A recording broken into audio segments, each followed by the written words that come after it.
লাইলাতুল কদর রাত্রিতে জাগরণের নামে বাংলাদেশের বিভিন্ন প্রান্তে বিভিন্ন মসজিদে ওয়াজ মাহফিল, খাওয়া দাওয়ার আয়োজন, বক্তব্য বা ল্যাপটপ কম্পিউটারের বক্তব্য বলেন আর আয়োজনের মাধ্যমে বক্তব্য বলেন বা খাওয়া দাওয়ার আয়োজন বলেন, সবই থাকে। এগুলো সবই লাইলাতুল কদরের নামে, লাইলাতুল কদরের সাথে ছেলে খেলামো, লাইলাতুল কদরের সাথে ঠাট্টা, লাইলাতুল কদরের সাথে টিটকারি।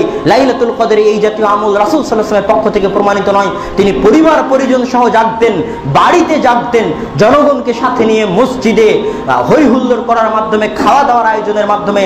পিকনিকের নাম লাইলাতুল কদর নয়, খাওয়া দাওয়ার আয়োজনের মাধ্যমে পিকনিকের নাম লাইলাতুল কদর নয়। আল্লাহর কাছ থেকে ক্ষমা নেওয়ার জন্য, রহমত এবং বরকত হাসিল করার জন্য পরিবার পরিজন সহ, আহাল পরিবার সহ বাড়িতে 8 রাকাত তারাবির সালাত এবং 3 রাকাত বেদের প্রথম 4 রাকাত দীর্ঘভাবে কোরআন তেলাওয়াতের মাধ্যমে, কোরআন তেলাওয়াত মুখস্থ না থাকলে সূরা নাস, সূরা ফালাক, ইখলাস এটাই পড়তে থাকুন। কুল আউযু বিরাব্বিন নাস, কুল আউযু বিরাব্বিল ফালাক, এই সূরা আপনি আয়াতে পড়তে থাকুন। 1 বার 2 বার 3 বার দাঁড়িয়ে থাকুন, সিজদাতে যান, অনেকক্ষণ সিজদায় থাকুন, রুকুতে যান, অনেকক্ষণ রুকুতে থাকুন।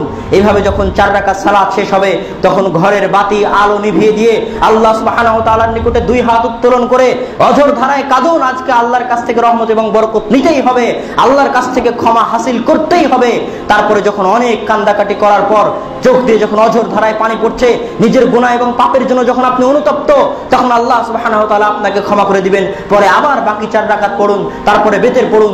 এইভাবে একা একাই পরিবার পরিজন সহ বাড়িতে আল্লাহর রহমত এবং বরকত হাসিলের জন্য লাইলাতুল কদর জাগ্রত করতে হবে। পিকনিকের নাম লাইলাতুল কদর নয়, অনুষ্ঠানের নাম লাইলাতুল কদর নয়, শুধু 27 রাত্রিতে জাগরণ করার নাম লাইলাতুল কদর নয়।